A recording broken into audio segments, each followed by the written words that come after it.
کیا ہم جنس سے شادی کر سکتے ہیں؟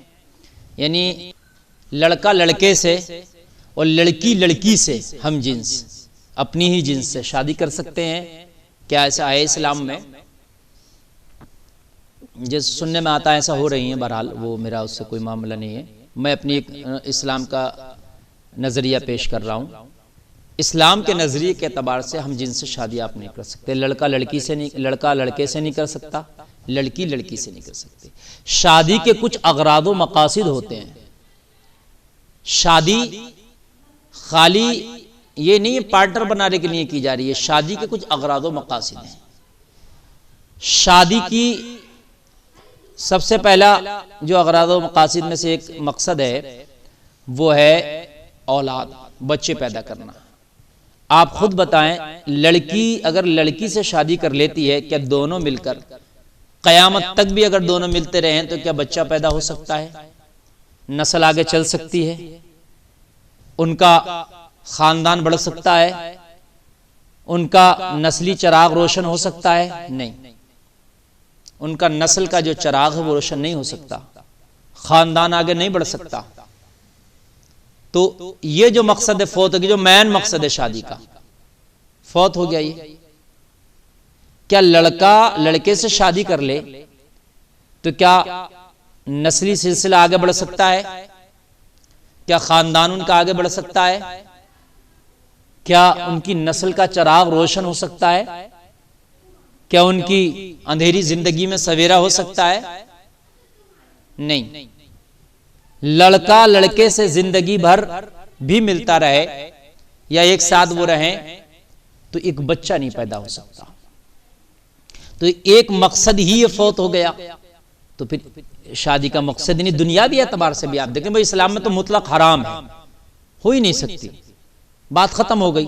لیکن میں آپ کو دنیاوی معاملات بتا رہا ہوں کہ دنیا میں بھی شادی کرنے کے کچھ مقصد ہوتے ہیں۔ اسلامی نقطۂ نظر سے بھی شادی کرو تو یہ دیکھو کہ ایسی لڑکی سے کرو جس سے اولاد پیدا ہونے کی زیادہ چانسز ہو، ایسا ہو کہ یقین ہو آپ کو کہ زیادہ اولاد اس سے پیدا ہوگی۔ اب لڑکی لڑکی سے کر لے تو کہاں اولاد پیدا ہوگی، لڑکا لڑکے سے کر لے تو کہاں اولاد پیدا ہو جائے گی، مقصد مین مقصد فوت ہے۔ دوسرا ایک مقصد ہے نفس کی خواہشات کی تکمیل۔ شادی کے ذریعے سے انسان نفس کی خواہشات کی تکمیل چاہتا ہے۔ کھانے اور پینے کے بعد انسان کو جو ایک سب سے بڑھ کر خواہشات ہے وہ اس کا نفس ہے، وہ چاہتا ہے کہ اس کی تکمیل ہو جائے۔ وہ نفس کی خواہشات کی جو تکمیل ہے وہ شادی کے بعد ہی مکمل ہوتی ہے۔ وہ تکمیل لڑکی لڑکی سے حاصل نہیں کر سکتی، وہ نفس کی خواہشات کی تکمیل لڑکی لڑکی کے ذریعے سے نہیں کر سکتی، مکمل طریقے سے مطمئن نہیں ہو سکتی۔ لڑکا لڑکے کے ذریعے سے وہ نفس کے خواہشات کی تکمیل حاصل نہیں کر سکتا۔ اس کا نفس کی خواہشات کی جو تکمیل ہے لڑکے لڑکے سے مل کے نہیں ہوگی، ادھر لڑکی لڑکی سے مل کے نہیں ہوگی۔ ہاں ایک کام ضرور ہوگا کہ دونوں بیماریوں میں ضرور مبتلا ہو جائیں گے، یہ میری گارنٹی، میرا دعویٰ ہے۔ اگر ہم جنس کے ساتھ آپ نفس کی خواہشات کی تکمیل کی کوشش کریں گے تو دونوں موذی امراض میں، خطرناک بیماریوں میں ضرور مبتلا ہو جائیں گے، یہ میری گارنٹی، میرا دعویٰ ہے 100%۔ جو ایڈز چلا ہے اور خاص کر یہ انگریزوں میں زیادہ پایا جاتا ہے، گوروں میں، کیونکہ گوروں کے اندر کوئی اصول اور ضابطہ نہیں ہے۔ ان کے ہاں لڑکیاں لڑکی سے بھی خواہشات کی تکمیل کرتی ہیں اور لڑکے لڑکوں سے کرتے ہیں۔ اس طریقے سے آپ یہ دیکھیں کہ ان کے اندر یہ ایڈز کی بیماریاں زیادہ ہیں، یہ خطرناک مرض ہے۔ تو اسلام میں تو کوئی ایسا نظریہ ہے ہی نہیں، تو آپ کا نفس کی خواہش بھی پوری نہیں ہو سکتی، ٹھیک؟ تو اس نظریے سے بھی غلط ہے ہم جن سے شادی کرنا۔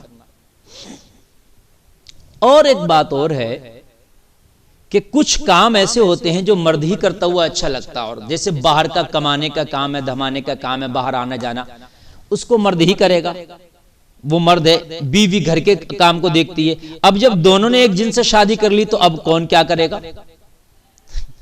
وہ کہے گا میں جا رہا ہوں، نہیں بھائی میں جا رہا ہوں.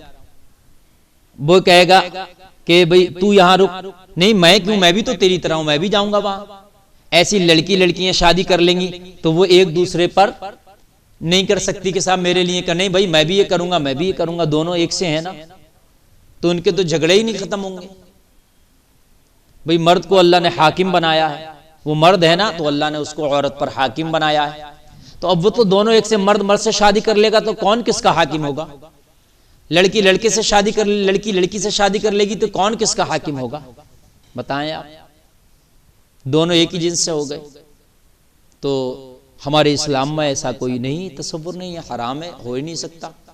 ایسے ہی ہجڑے سے بھی شادی نہیں ہو سکتی، ہجڑی سے بھی شادی نہیں ہو سکتی، ہجڑے میں شادی نہیں کر سکتے، چونکہ نہ ہی تو نفس کی خواہشات کی تکمیل ہو سکتی ہے اور نہ ہی اولاد کا سلسلہ آگے بڑھ سکتا ہے. بھئی اللہ نے عورت کو مرد کے لیے ہی بنایا ہے.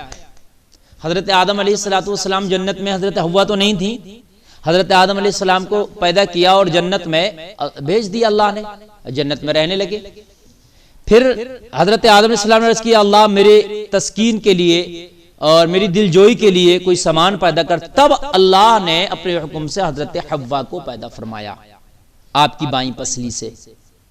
تو حضرت آدم کی تسکین کے لیے، حضرت آدم کی دل جوئی کے لیے پیدا فرمایا اور حضرت حوا دنیا میں تشریف لائیں. پھر حضرت آدم کے ساتھ ان کو بھی بھیجا گیا دنیا میں. تو عورت کو بنایا ہی مرد کے لیے گیا ہے. سمجھ رہے ہیں آپ؟ عورت کو بنایا ہی مرد کے لیے گیا ہے، ورنہ تو حضرت آدم کو اللہ نے پیدا فرما کے جنت میں رکھ دیا تھا. اب عورت یہ چاہے کہ عورت کے ذریعے سے تسکین حاصل کر لے تو یہ ممکن نہیں ہے بھائی، ہرگز ممکن نہیں ہے. اب ایک چیز اور ہے کہ وہ یہ چاہیں کہ نہیں صاحب عورت کا شادی کا مقصد ہے لائف پارٹنر، تو یہ بزنس نہیں ہے. کچھ چیزیں ایسی ہیں کہ آپ کو اگر آم کھانا ہے تو آم کے ہی پیڑ کے پاس جانا پڑے گا. ایسا نہیں ہے کہ ہم نیم کے پیڑ کے پاس جا کے آم کھا لیں. آپ نے شادی کرنا ہے، اولاد چاہیے تو عورت کے نکاح مرد سے ہی کرنا پڑے گا، تبھی آپ کو اولاد مل سکتی ہے. اگر آپ عورت کا نکاح ہوگا عورت سے کر دے تو یہ اولاد کا سلسلہ آگے نہیں بڑھ سکتا. مجبوری ہے آپ کو آم کھانا تو آم ہی کے پیڑ کے پاس جانا ہوگا یا آم بیچنے والے بیپاری کے پاس جانا ہوگا. ایسا تو نہیں ہے نا دال بیچنے والے بیپاری کے پاس آپ چلے جاؤ اور کہو صاحب مجھے آم دے دو، بے وقوفی ہوگی بھئی. تو مرد اور عورت جب دونوں آپس میں ان کا نکاح ہوگا اور جب یہ ملیں گے تبھی اولاد آگے بڑھے گی. اور ایک دوسرے کے لیے اللہ نے ایک دوسرے کو پیدا فرمایا ہے بھئی، مرد عورت سے جو ہے فائدہ حاصل کرے اور مرد جو ہے عورت جو ہے مرد سے تسکین حاصل کرے. ایسے ہی بڑے بڑے بادشاہ کتنا بھی امیر ہو اپنی بیٹی کو اپنے گھر پہ نہیں رکھ پاتا، چونکہ جو چیز اس کے شوہر سے ملے گی وہ باپ نہیں دے سکتا بھائی. نہیں تو اگر خالی ایسا ہی ہو معاملہ کھلانے پلانے کا تو باپ اپنی بیٹی کو، امیر لوگ ہیں کیا ضرورت ہے شادی کرانے کی، وہ بزنس کرا دیں. بھائی میں کسی گھر بھیجتے نہیں اپنی بیٹی کو، بزنس کرا کے اور بیٹی کو جو ہے اپنے گھر پہ ہی رکھیں. لیکن انہیں معلوم ہے کہ جو اس کی ضروریات ہے ایک اس کے شوہر سے پوری ہو سکتی ہیں، وہ باپ کے گھر پہ پوری نہیں ہو سکتی ہیں. کچھ ایسی چیزیں ہیں جو اللہ نے مرد ہی کے پاس رکھی ہیں جو اس کے شوہر سے ہی پوری ہو سکتی ہیں، ان کی تکمیل ہو سکتی ہے. تو اس لیے مرد کا عورت سے اور عورت کا مرد سے ہی شادی کرنا لازمی ہے، ورنہ شادی کا مطلب ہی خراب ہو جائے گا، مفہوم ہی خراب ہو جائے گا، مقصد ہی فوت ہو جائے گا شادی کا اگر ہم جن سے شادی ہونے لگے. تو ہمارے اسلام میں نہ ہے اور نہ انشاءاللہ یہ قیامت تک ہو سکتا ہے.